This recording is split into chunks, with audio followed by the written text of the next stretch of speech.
Art and healing are both processes, reciprocal and shared. They both are dependent on reflection, connection, and contact. There is a word in Hebrew that means both terror and revelation. The root is or, which means light, and or conjugates to become, to see, to mirror and reflect. And the homonym is female teacher. Art is an array of frequencies of light and color, consciously or unconsciously aligned into form. Form is a vehicle for frequency. Art works much like a laser, often used as a precise medical tool. I was a questioner from earliest childhood. At 6, I was writing essays called Enigma. My family was in dire straits. My mother, who was a renowned poet, also suffered from what's now called borderline personality issues. My father was an invalid, suffering the deterioration of the motor cells of his body. We were relatively poor. The world was involved in Korean War. Every day I could read the news. The news was terrible. And I couldn't understand how we had reached the pinnacle of civilization and we still couldn't deal with love, food, and shelter. At 8, I was reading the Torah in Hebrew and Yiddish. And I asked my Orthodox teacher, how come, although the names of God were both male and female in the Torah, we were only allowed to talk about God as he? And he came down the aisle and he picked me by the hair and threw me out, and I was never allowed back. And this began my feminist stance. And many years later, I made a painting which deals with a female Torah, and inside only the words Kol Isha, which means voice of a woman, because the voice of a woman is not allowed to be heard by a man, because it would distract him from his Torah studies. At 10, I wrote Albert Einstein, and I asked, how could he be the greatest scientist in the world?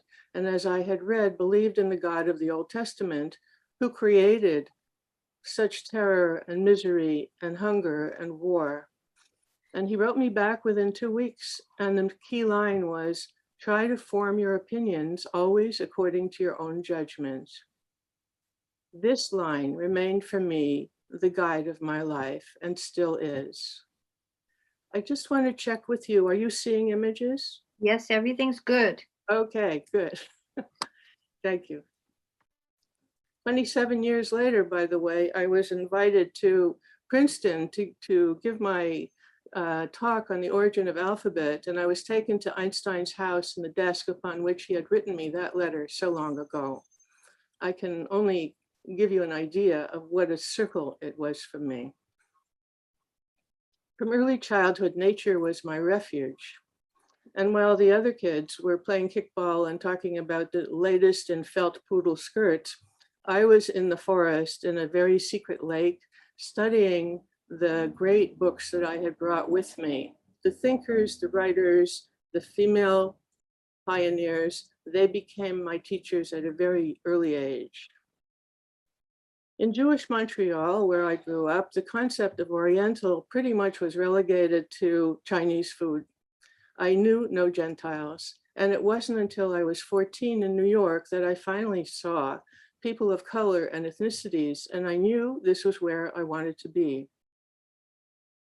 I hoped to grow up to be a writer and psychologist eventually, and accidentally, I became a multi-hatted artist. What we see is what we are as artists. The artist aligns frequencies into form or image and causes psychophysiological change.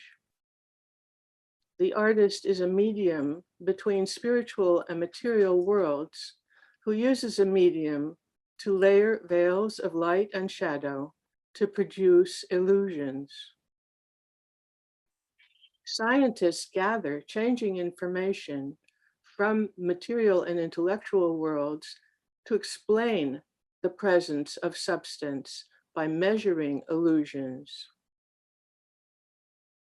Artists and shamans transform by conjuring.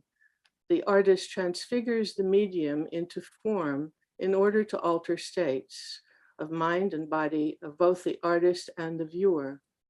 The shaman or lama or priest or healer invokes altered states of the mind and body through visual oral performance.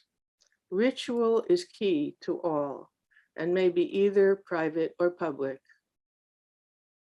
The artist brings abstraction into form, and the scientist brings form into abstraction.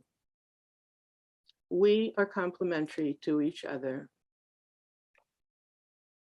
I began painting in '68, layering planes of light and space over each other. And after a year, I set up what I called a still life. These were ordinary, everyday cooking materials, but as I saw them, they began to have a metaphor. I was beginning to think of them as the exodus of the children of Israel from Egypt walking across the desert. And the concept of metaphor became really important for me. At this point, I want to introduce to you a theory called apophenia, which is the tendency to mistakenly perceive connections and meaning between unrelated things.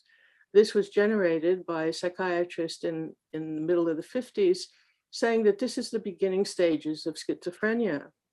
I really counter this profoundly because if anything is the heart of creativity, it has to do with the ability to see many variations on what is there and what may be there. That is truly where the creative process begins. So I was coming up in graduate school, 60s, 70s in Berkeley and Los Angeles, and the zeitgeist at the time was the conflation of Eastern philosophy, quantum physics, Gestalt psychology, mind-expanding drugs, the women's movement, Black liberation, Vietnam War. It was a fomenting time of ideas and action. And in '71, I became one of the founders of the first feminist art organization in the world, LA Council of Women Artists. And I used the domestic food items as metaphors to symbolize the plight of the female being trapped by her biology, the eggs, and her great big personality and capability not being able to be fully shown. Or in this as house arrest, 6 foot, fried eggs being the prison. As an art historian, I was well aware of the medieval paintings of the Virgin with the putti, the little angels on top. I translated it into my own imagery. And I began to put different ideas and associations and memories into the same work. I imagined that there were different thicknesses of glass placed over ordinary foodstuffs, and this caused me to see things differently at different moments. And I also thought, well, I could paint a whole batch of illusions of reality. That meant that I could hold a whole lot of truths in my head at the same time. I could also imagine truths within truths within truths and began to wonder, is there a single truth? For example, here I could paint tremendously huge and substantial images and as easily refute them by imagining them peeling off each other. I knew that I was using the canvas plane as a way to look into my own personality. In '74, I took my first solo voyage into the mountains, the Sierra Mountains, and I had a van at the time. The van got stuck in a blizzard. It would not move. I was in an isolated place. The second day I began to walk. I knew this was not a good idea, but I would freeze in the van. 2 days later, I was miraculously found under a snowbank, just about dead. This experience needed a new form of inquiry. And instead of a rectangular form, I needed a circle. The first one was an image that came from a dream.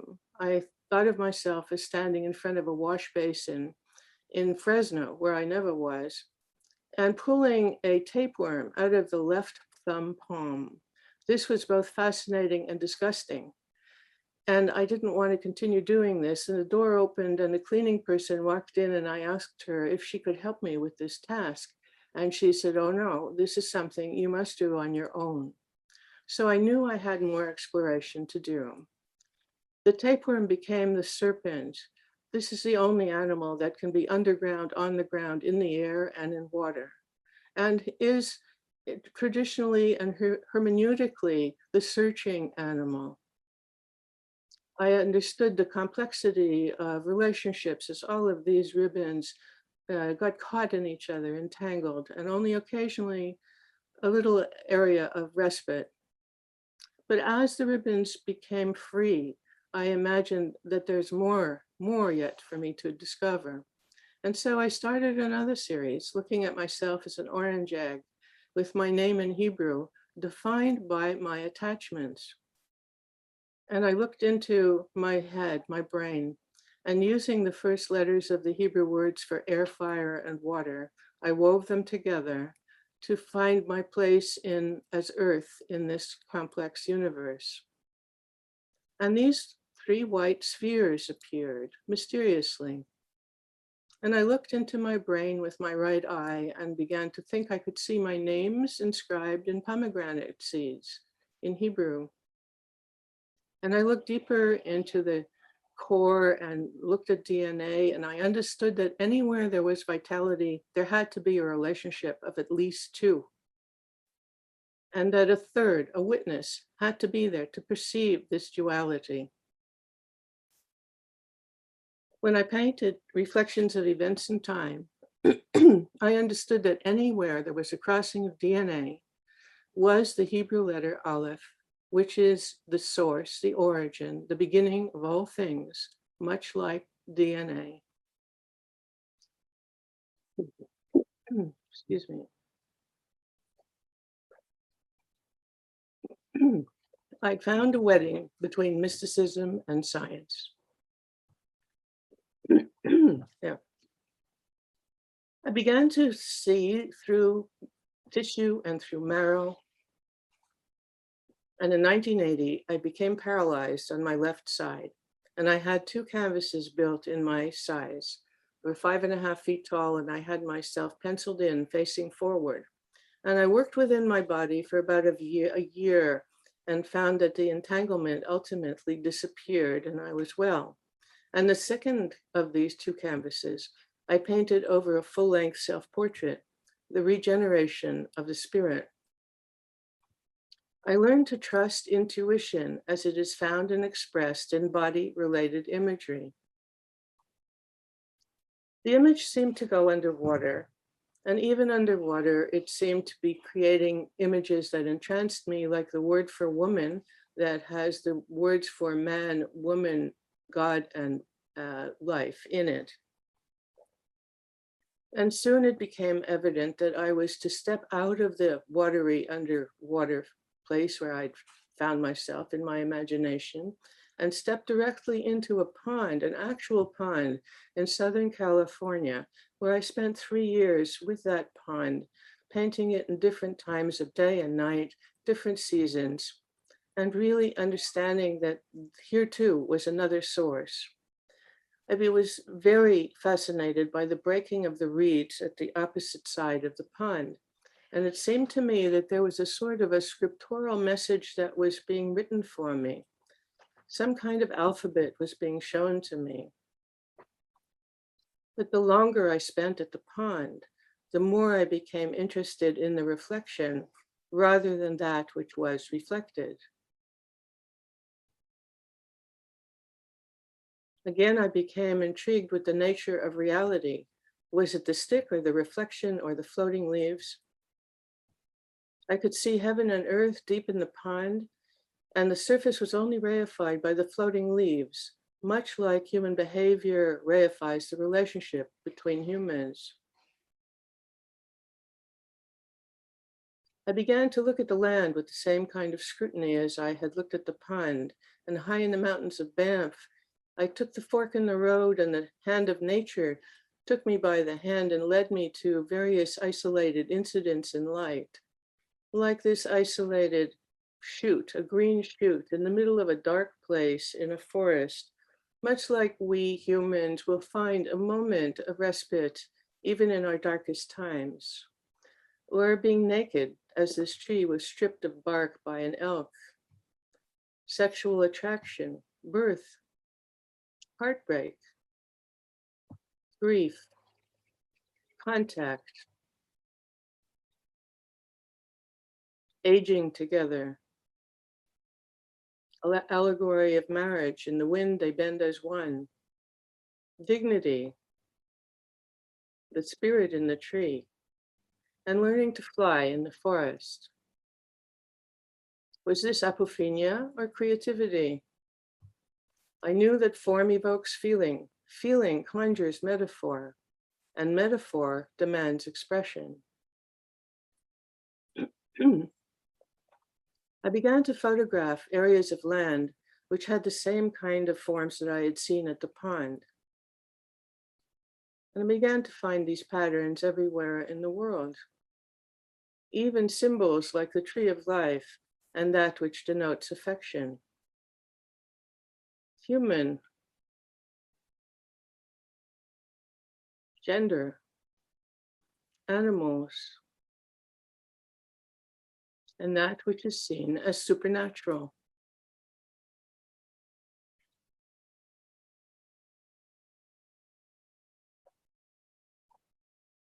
I began to find shapes that reminded me of letter forms.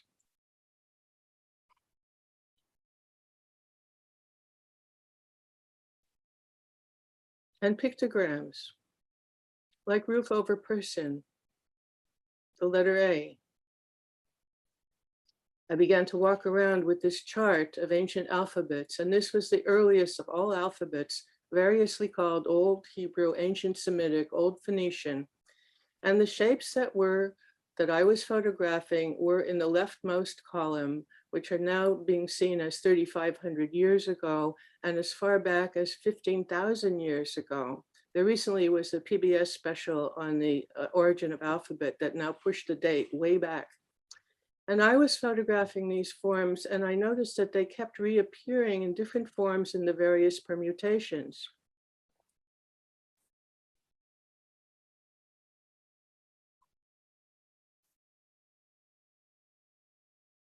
I made a book of all the letters and all their permutations over time. And every permutation of every iteration of every letter. I looked into Kabbalah, knowing that this was a visualization and meditation on the form of every letter of the Hebrew alphabet, alone or in combination, that changes not only the psychophysiology of the practitioner, but is also believed to change the nature of cosmology in the moment. I began to see words.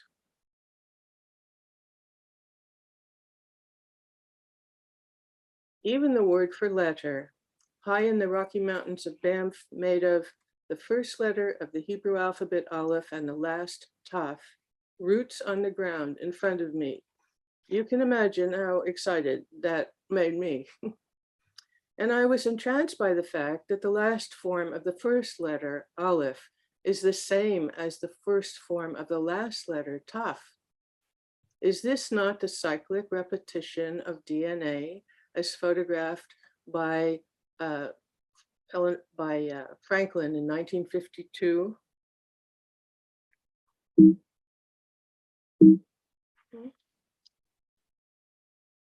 What if it were true that nature speaks in signs and that the secret to understanding its language consists in noticing similarity in shape?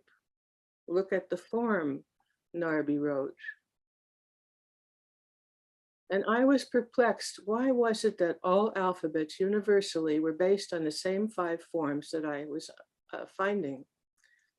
And one day I got it. I had my eureka moment that which was reflecting the form was the same as the form reflecting.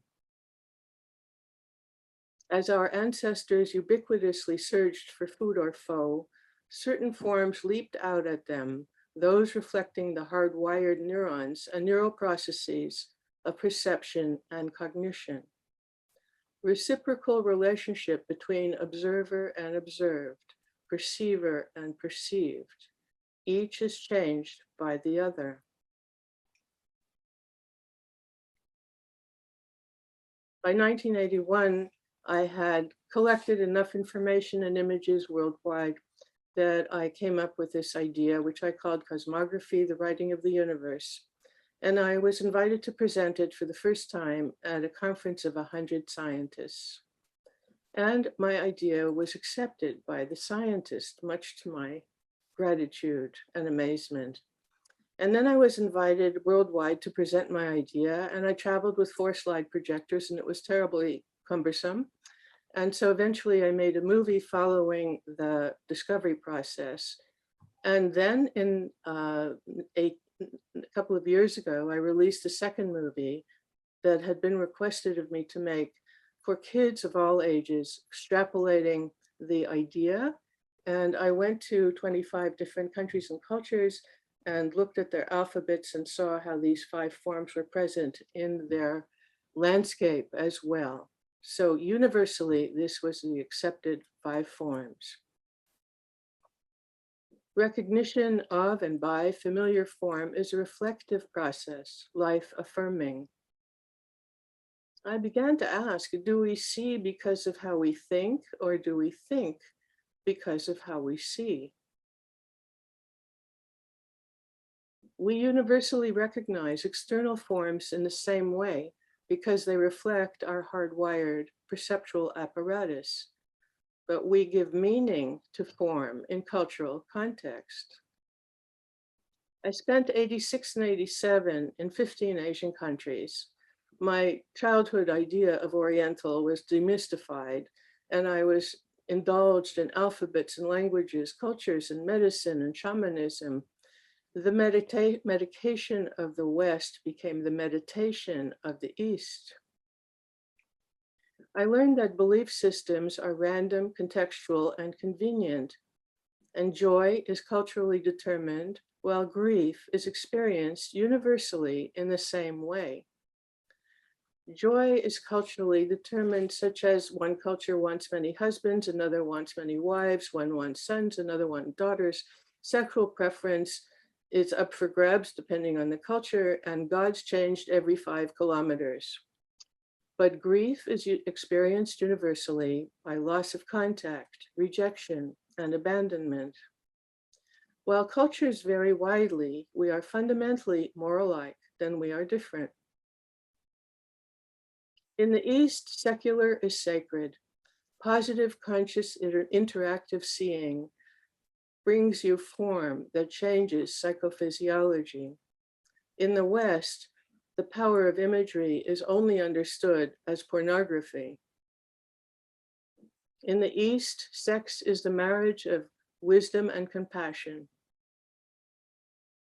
And healing is accommodated through mandalas, such as this Tibetan mandala toward integration, or the deity of healing. And in other early cultures, images are used for healing as well, such as this Navajo sand painting and ritual dance of Bali and Bhutan and African tribes. Seeing someone who is meaningful to you will also cause a psychophysiological change. Seeing something that you determine as beautiful will also cause a psychophysiological change. As does architecture in the shape of bodies will cause a sense of comfort and well-being. I spent 16 months alone in a high mountain forest in northern Arizona. I left all the comforts of home and assumed my deer mentality. 2 of my last names mean deer, Yellen in Polish and Hirsch in German. I lived with the big animals. The forest became my cathedral. I read the landscape of the trees. I was very much alone. And when the greatest forest fire ran through Tonto National Forest, the chiggers found the liquid in my eyes. I became blind for a while. And in the winter, the temperature went down, sometimes to 20 below. And I moved into this little shack and I put visqueen on the windows to keep the wind out at least. I had to collect snow for water because the water pipes had frozen and burst through the floor. A baby bobcat adopted me and slept in my hair. He grew so large, he kept falling off the bed, but he kept trying anyway. And I never fed him. In the day, he went out to hunt, and he came back every night. My paintings descended deeply into the unconscious, the subconscious, all the different consciousness put together. I was becoming one with nature.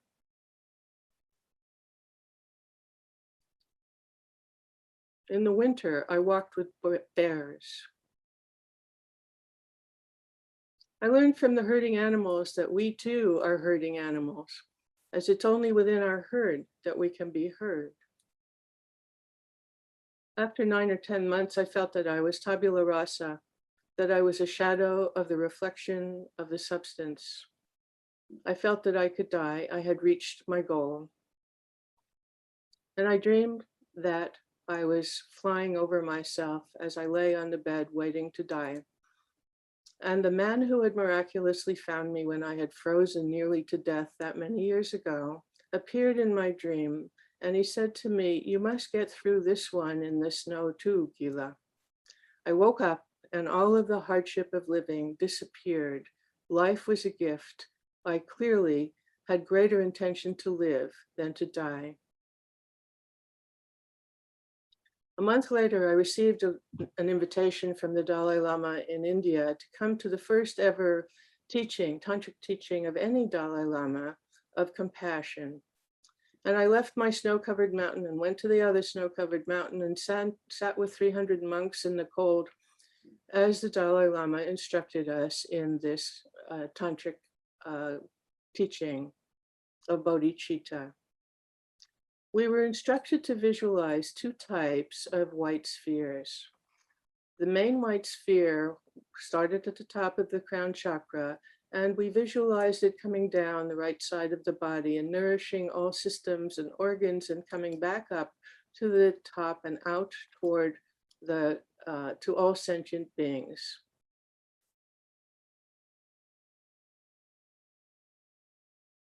We were told to have the intention of doing the practice for the sake of the liberation of all beings.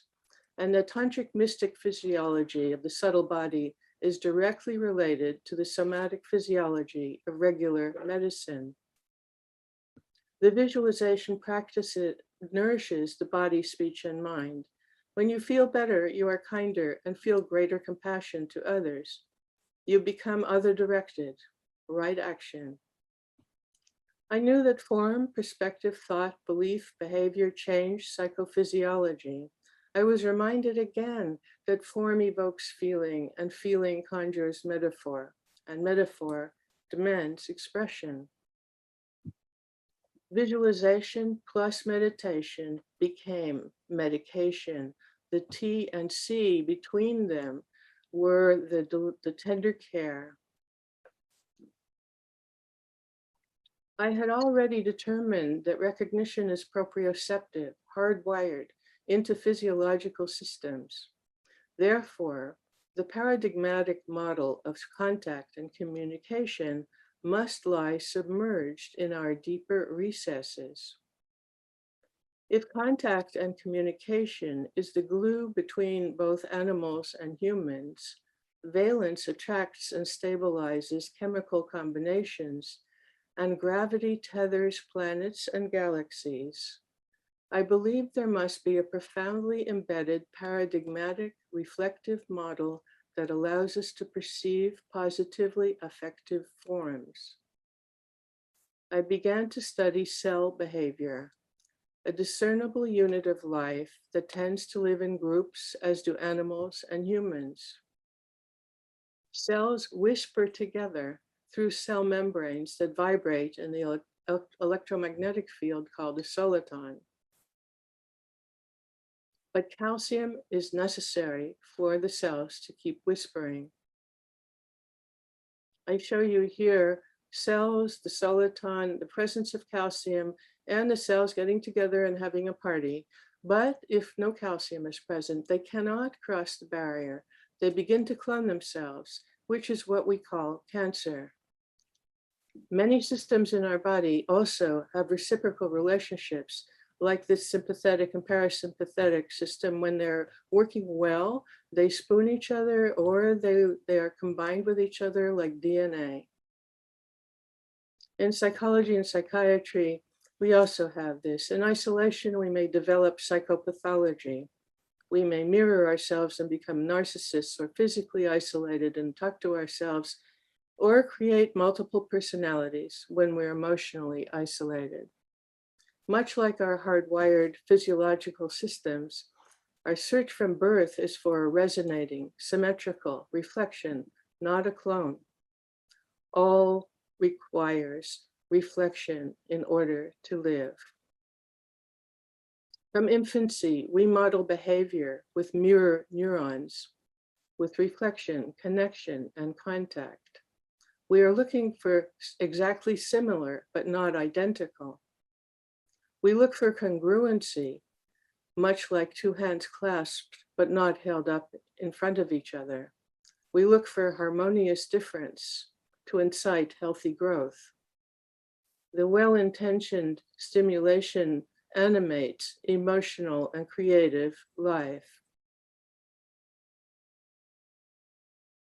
So back to those white spheres. In 1992 to 97, I created another series called Temple of Mind, and these white spheres appeared. I didn't know where they came from, but I always follow the image. Were they other worlds? Were they calcium? Were they bodhicitta? And then I started another series in 97, the first of which I called Equipoise. These were in the shape of diamonds. And the white spheres continued. And in 99, June 29th, I had a horrible accident on Queen Charlotte Island, which is the home of the Haida and Kwakiutl Indians for 15,000 years. It's 200 miles west of British Columbia. And I was there on a research project related to Emily Carr, who was very much an influence on me throughout my life. I was found hanging in a crushed up car, a crushed up body, by two Haida EMTs who were called, and this must have been about 4 hours after the accident. I was actually found at the bottom of the ravine because the person who had preceded me on this remote road happened to be a nurse who was vigilant by profession, and she had seen a white car, and then she didn't see the white car, and she came back and she saw this crumpled up car at the bottom of the ravine. And she drove for 3 hours to the infirmary on the island that had no equipment, not even an X-ray machine. And that's when the two Haidas came and found me at the bottom of the ravine. I woke up into consciousness and immediately began visualizing blue ice through my body. I knew that I was very badly injured. They gave me morphine to go and took me to that infirmary and kept me on morphine for 5 days. On the 5th day, I decided I had to leave, and on morphine to go, I managed to get to a ferry on that island and to a prop jet on another island, and to Vancouver, and then to LA, and then to St. John's Hospital, and walked barely to my doctor's office. And he immediately took me to the MRI. And I found then that I had broken 3 vertebrae, most ribs, sternum, scapula on both sides, injured hands, knees, head, heart. EKG was moribund, 5 millimeters of bone fragments in my spinal column. I was in very bad shape, but I had no surgery, and I was home in a Velcro body cast for 2 months, studying medical texts and reconstructing all of the injured areas of my body from the inside out, visualization. I learned later, because my EKG was always that of a dead person, that the EKG machine was not measuring the heart exactly, it was measuring the peritoneum. So yes, the peritoneum was very badly injured, but my heart clearly was still moving.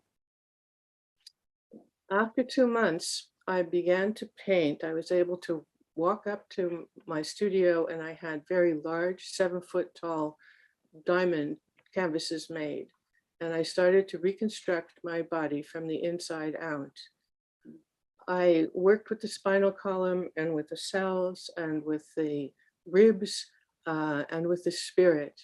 And I also began to inscribe these paintings in Hebrew. This one is called Who Will Live and Who Will Die. And I knew that the more faculties we use toward healing, the more powerful we are. And then I began to think, well, you know, these white calcium, were they calcium? What were they? Were aligned in a familiar pattern. And so it began to bring to mind the visualization of the tantric teaching and also of acupuncture points and moxibustion points, as well as meridian points and the morphogens in the lymphatic system. I was making what I knew to be medicine paintings as I was gaining strength throughout my body. And then I had this piece of wood made in 2 layers so that I could imagine doing open heart surgery, getting to my spinal column, finding those 5 millimeters of fragments and attaching them to the vertebrae. And they disappeared that way. And months later, I was able to imagine holding the power in the middle of my body and strong enough again to look outside toward nature. I imagined that I was using skins of light because the Hebrew word or means both light and skin. And as a painter, this is what we're doing. We're making images out of skins of light. And this was the last of the diamond paintings, is what I called them. And I called it Wind Spirit, Ruach, which means both wind and spirit. And every breath inspires grace in life. The exchange of atoms physically connects all things. Atoms, bodhicitta, calcium, everything is connected to the stardust. By this time, I was very involved in psychoneuroimmunology. I was teaching it to different people, to doctors, doing workshops, people who were ill. And the understanding of mind-body healing was profoundly innate in every cell in my body. The use of biofeedback, visualization, intentionality, mission and purpose, belief, all of which gave me the understanding of why placebos work. And I've collected a great many examples of placebos all over the world and how they work. But what about the white spheres? I recalled that the tantric teachings, I conjectured that when the tantric healing was created, that probably calcium had been combined with bodhicitta at either the conscious or unconscious level. I had already been twice to Tibet, to the Tibetan plateau at 20,000 feet. I knew that the Himalayas are called the baby mountains because they're most recently under the sea, which meant that there's a high mollusk calcium content in the meager vegetation. Tibetans eat only high protein, high calcium diet, yak, meat, cheese, and milk, and are very healthy. And so I sent my conjecture to my friend, the Dalai Lama's biographer, and he then sent it to Geshe Gyaltsen, who is the authority on the origin of practice. And he said, yes, the first of the 2 types of bodhicitta is Buddhahood, consciousness. And the second, with a small b, is that white physical calcium. And these are connected because they're related with elements of the body.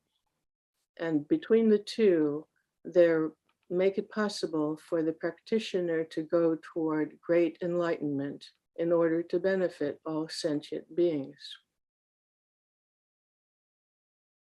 Healing is a process based on acceptance of what is and visualizing what can be. It is a commitment toward integration. Healing is founded in intentionality, grounded in meaning and purpose to help others, facilitated by visualization. Healing art is life-affirming, mirroring optimal form of healthy psychophysiology.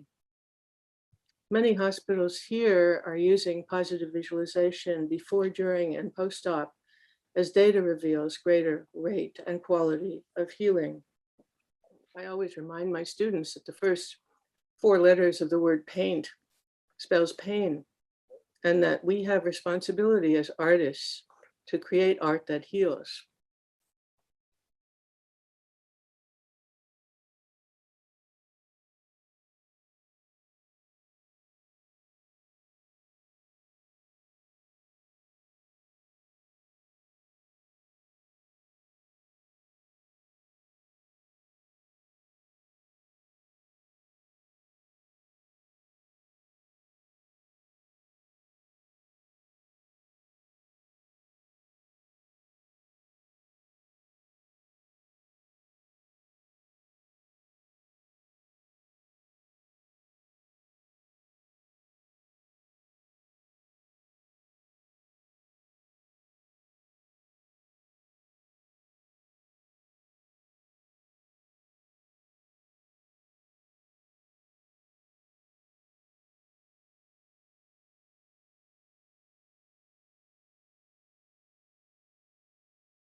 And now we're going to show you art as a healing process in community.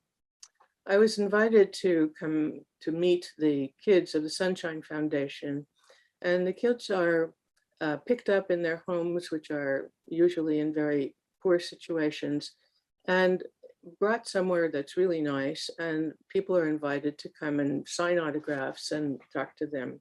And I said, yeah, I'd be happy to come, but only if I could work with the kids. And so they got for me a ballroom at the downtown Hilton in LA. And I asked for very specific things.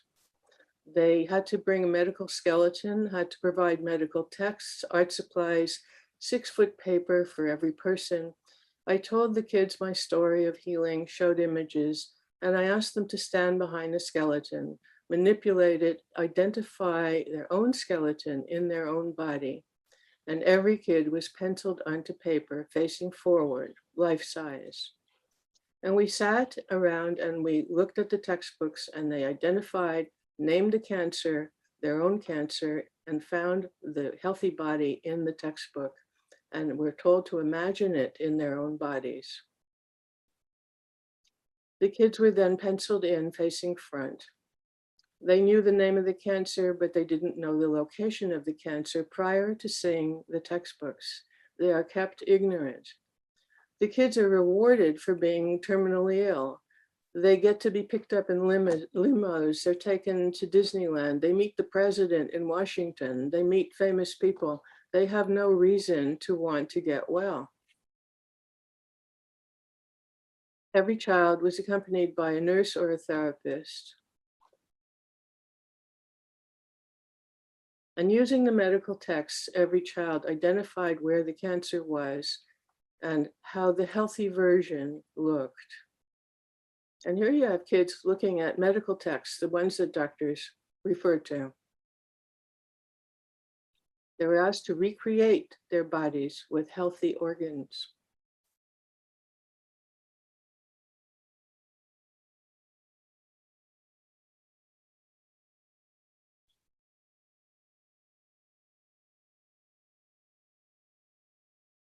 So now they had meaning and purpose. The kids were now artists.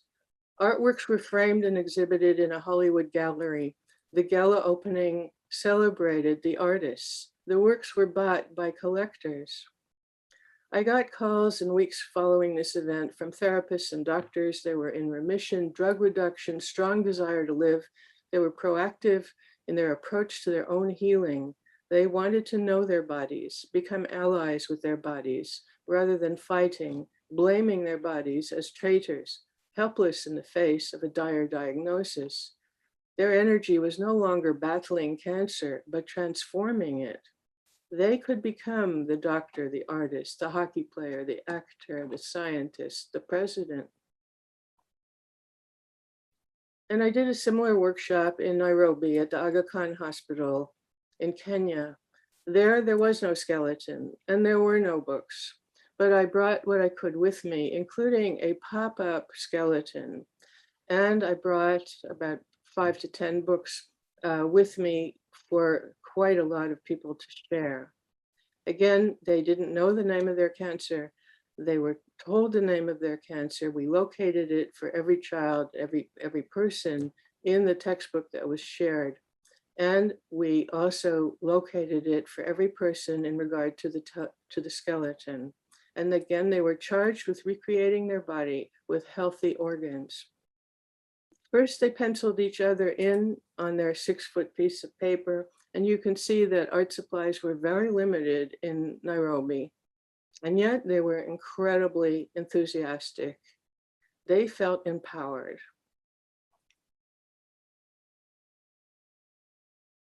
There was a lot of collaboration, one person helping another, that was apparently unusual for them.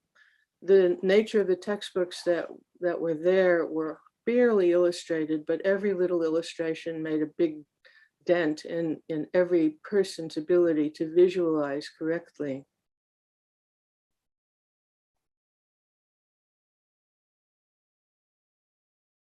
Some of these families walked for days to get to the Aga Khan Hospital to be part of this. Kevin Odur, who was a famous Kenyan artist, had lost his right arm and was there to help with the kids with his left arm.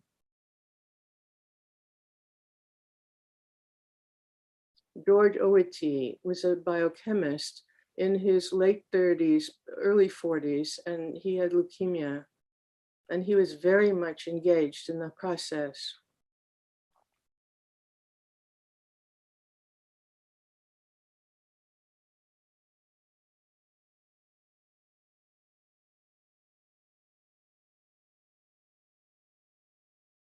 I just want to point out where she changes the word believe to be live.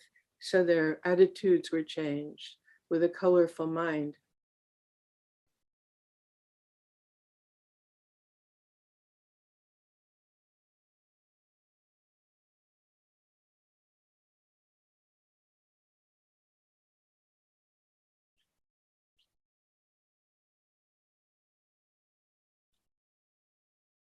And George wrote me, and he said that he was doing well, still on medication, though few side effects, which was a big change for him.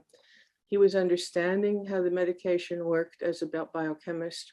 He borrowed from biofeedback therapy that I told him about. He was determined to overcome the dragon called cancer. And George lived another 5 years, much to the amazement of his doctors.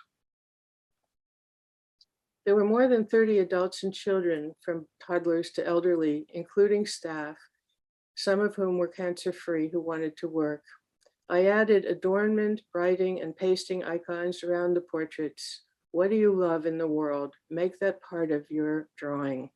The drawings were exhibited in the Aga Khan Hospital. The positive results were both medical and emotional. Body mapping workshops are now proliferating in the hospital, and the proactive approach to one's own healing, taking charge of one's body, became the norm. From earliest childhood, children should be shown images of their bodies. There may be a shy movie about puberty, but that's all that's officially given. Once they know how things work and that they have power over their bodies, they may not punch each other, perhaps curb war. Our bodies remain the biggest secret for most of us during most of our lives. This knowledge is reserved for doctors and shamans. Here's another example how art has been used in a healing way. 9 of the women in this picture have been raped. And I started this program called Stepping into the Light. The women were from the area around my university, which is in one of the hardest and most oppressed areas of Los Angeles, South Central LA. The women came to the studio in the art department, and I paired the women with the artists. Each woman was paired with a different artist, and they interviewed each other for 2 weeks before artists began portraits. The artists gained empathy and respect for what the women had endured and survived. And the women regained self-esteem, dignity, confidence in the beauty of their bodies and their souls. The paintings were first exhibited in Carson, California, where the university is, then flown to China and exhibited there. The word rape is not allowed to be said publicly. The program Stepping into Light created workshops which continued underground in China. And here in the US, there's an organization called A Window Between Worlds, where more than 500 shelters across the US for abused women and children are conducted with therapy that is based in art and visualization. And now healing the hospital. I was at a party in Beverly Hills for physicians and psychiatrists, and I just asked, what's the worst hospital in LA? And all said immediately, it's the Watts Health Center. And you may have heard of Watts, which was where the Watts riots, now called Rebellion, took place. And it is an area that is in socioeconomic dire straits all the time. South Central LA. So I went to the Watts Health Center, and it indeed was a miserable place, and doctors and patients wouldn't go there. The crime was immense. And I told the director that I was interested in working with my students to create murals to invigorate and enliven the hospital. And he thought I was out of my mind, which I probably was. But I went back and told my students, here's a project that would really be useful to use your art, our art, to create a place to create healing. And they were very enthusiastic. And I got all the materials donated from Home Depot and from Golden Paints. And we began to do the panels in the studio at the university. And people came to visit the murals as they were being created in the art department. And we decided to make them educational as well as beautiful. And the first place that we were working was OBGYN. So the patients who had been there before, but then no longer were coming, had no idea about the physiology of pregnancy. And so we implemented the 9 stages. We also made a point of including fathers as part of a family and grandmothers as part of a family, women scientists, Michelle Obama, families, nuclear families together. All of this was absolutely new for this area. The Watts Health Center doctors who came back, they came back because they were excited about the murals. And they came to visit the murals in construction in the art department. And soon everybody was talking about the murals and everybody wanted art. And so we got these volunteers in the week before Christmas to bring the murals back to the health center and install them so that there would be a Christmas present. And at the same time, we proceeded with the pediatrics mural, and we brought the beach, which was 20 miles away, to Watts. This is the Watts Towers, the famous Watts Towers. And kids who grow up in Watts never get to the beach. They never leave Watts. And so in a sense, we were collapsing their world so that they could imagine themselves in different environments and strive to go there. This was a cute piece of information on Yelp where Levon S. says, this wall is supposed to make you happy when you're, without them feeling that you're, if she says another wall that's supposed to make you feel better about them, that's us wasting your time. But she noticed it, and that was the important part, noticed it enough to write about it. And she came back for all her appointments. Then radiology became very jealous and they wanted their own murals. So we began to work with radiology in the studio, and we created murals about sports and about imaginary jungles and other places. But we had to make that little office look bigger. So we did what's called trompe-l'oeil. We imagined that the space actually opened up, and this provided a real sense of what a great big radiology waiting room we had there. And they were very pleased and put up all the murals in that very small space.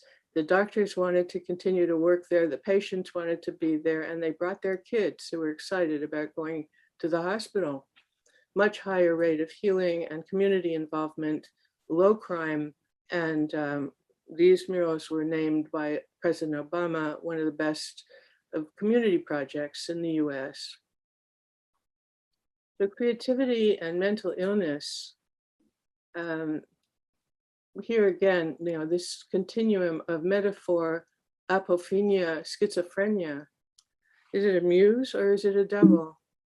And so for this purpose, I'm looking at the origin of the word demon, and the Hebrew word demayon is where that word demon comes from, and also the Greek daemon, Greek who is the chthonic spirit who becomes an evil spirit. Hesse names his hero Demian. It's a blessing and a curse, creativity to mental illness. My mother was a renowned writer, poet, author, and celebrity in Canada. The same mother that Lawrence met at the conference that he mentioned yesterday. When she died, she left 70 diaries spanning her life. She would now be called someone who suffered borderline personality disorder, but she was very ill, and only those who were close to her really experienced that severe illness. She writes, in fact, in her diary when she's at the Allen Memorial in '67, how she walked into her baby, her 8-month-old baby, that was me, baby's room, the baby standing in the crib and using the feces of her diaper and making marks on the wall. And she writes how she beat the baby into unconsciousness. The baby didn't cry. And the baby then stopped talking for 4 years. And the first thing that my mother records in her diary about the child beginning to talk was 4 years later, and she's trying to bring the child out. And she says, "I'll be your friend." And the first sentence is, "What's the matter with being a mother?" And so she realized that the child wasn't retarded, as people thought, and that the child was taking notes all that time. But in her first diary, she writes at 13 that she has certain moods, and she's seized with a sad melancholy, and she'll get a sudden idea and try to set it down on paper. And it's the first entry where she's aware of both her troubled self and the healing of inspired creativity. Another diary entry at 71, "If anything, it has helped me to avoid madness."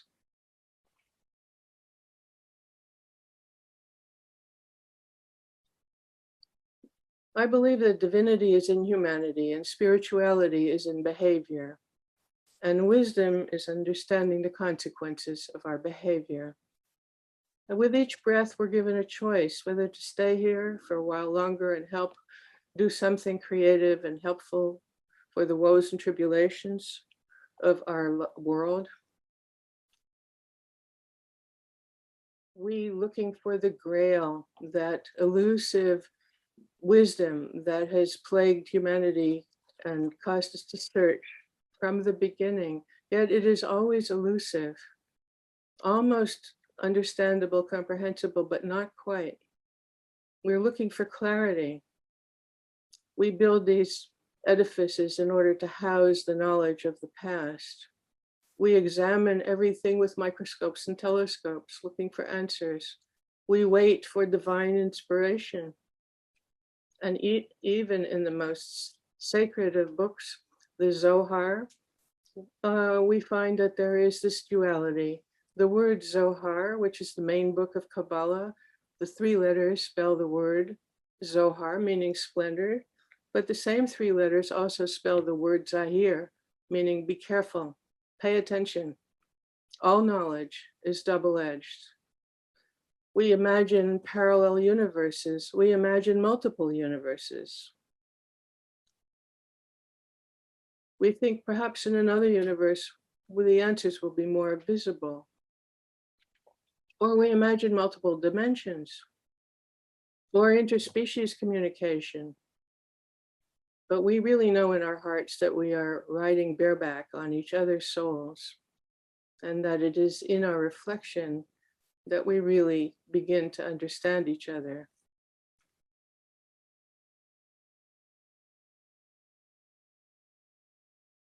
We recognize our strengths and our weaknesses, our vulnerability, and our miracles.